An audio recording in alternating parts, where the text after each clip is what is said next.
ही अब सॉल्यूशन का रास्ता है कि जो युवाओं को की एक परीक्षा ठीक से संपन्न नहीं हो पाती उसको सब कुछ ठीक करने से। देखिए, जहां तक आप अग्रेशन की बात करते हैं, वो एग्रेशन में पॉजिटिविटी भी होनी चाहिए। सिर्फ नकारात्मकता के साथ अगर हम लोग अग्रेशन पे जाएंगे तो वो डायरेक्शन आपका सही नहीं रहता जिस मुद्दे को लेकर आप बात करना चाहते हैं। तो मेरा अग्रेशन का मतलब वो है। अब आप जो मुख्य मुद्दा है, जिस रोजगार की बात हम लोग तब से कर रहे हैं, रोजगार आखिर किन मापदंडों पर निर्भर करता है? सिर्फ सरकारी नौकरियों के आधार पर आप रोजगार नहीं दे सकते हैं। पहले इस बात को हमें समझना पड़ेगा। आदरणीय मुख्यमंत्री महोदय अगर ये कहते हैं कि ये परीक्षा करने नहीं दे रहे हैं, हाईकोर्ट में चले जा रहे हैं, लोग जा रहे हैं, या सरकारी नौकरियों में हमें जिस तरह से काम करना चाहिए लोग काम नहीं करने दे रहे, वो फिर भी सिर्फ सरकारी नौकरियों की बात कर रहे हैं, तो क्या यह संभव है? झारखंड की 3.5 करोड़ जनता के जो युवाओं का पॉपुलेशन है, लगभग 60% से ज्यादा है, इन सारे लोगों को सरकारी नौकरियों में समायोजित किया जा सकता है? यह असंभव है।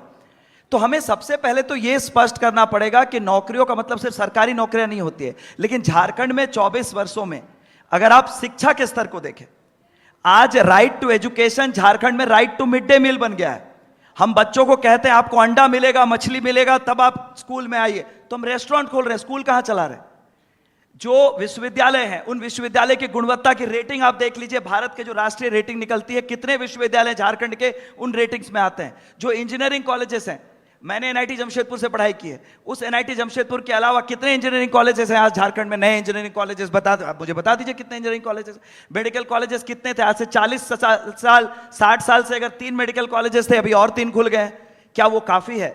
आज कितनी बड़ी तादाद में रांची, जमशेदपुर, धनबाद, देवघर से सैकड़ों युवा साथी बैंगलोर, भुवनेश्वर के कॉलेजेस में जाते हैं।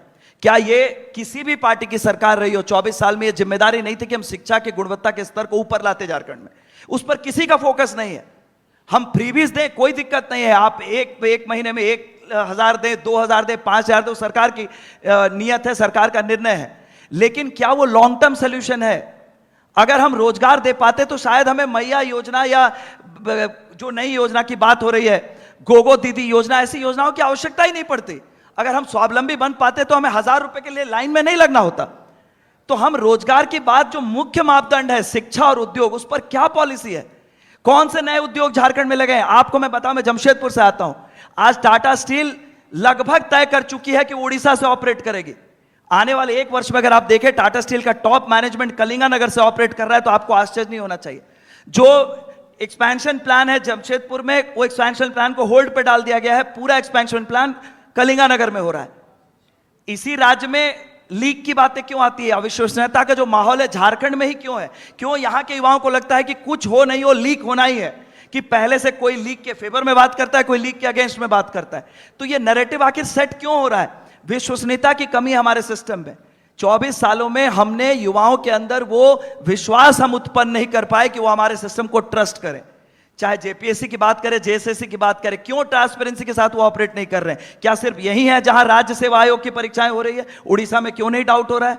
बंगाल में क्यों नहीं डाउट हो रहा है? किसी राजनीतिक दल की सरकार हो, विश्वसनीयता सबसे की है।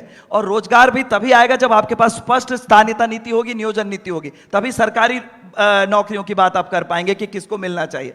प्राइवेट नौकरी तभी आएंगी जब आपके पास उद्योगों की पॉलिसी हो, सही उद्योग लगे और स्थानीय लोगों को उसमें कंपलसरी रिजर्वेशन देने की बात है कि अगर झारखंड का कोई व्यक्ति उतना क्वालिफाइड है, उसके पास जो आपकी रिक्वायरमेंट्स है उस हिसाब से उसके पास क्वालिफिकेशन है, उसको प्रायोरिटी के आधार पर, चाहे वो सरकारी नौकरी हो चाहे वो प्राइवेट इंडस्ट्रीज हो, उसमें उसको नौकरी देनी पड़ेगी। ये मैंडेटरी सरकार के आधार पर होना चाहिए। लेकिन उससे पहले आपको अपने युवाओं को एम्प्लॉयबल बनाना पड़ेगा और यहां एम्प्लॉयबल बनाना पड़ेगा। मैं अगर हांगकांग में जाकर एजुकेशन लूंगा, मैं नहीं चाहूंगा रांची में आकर नौकरी करूं।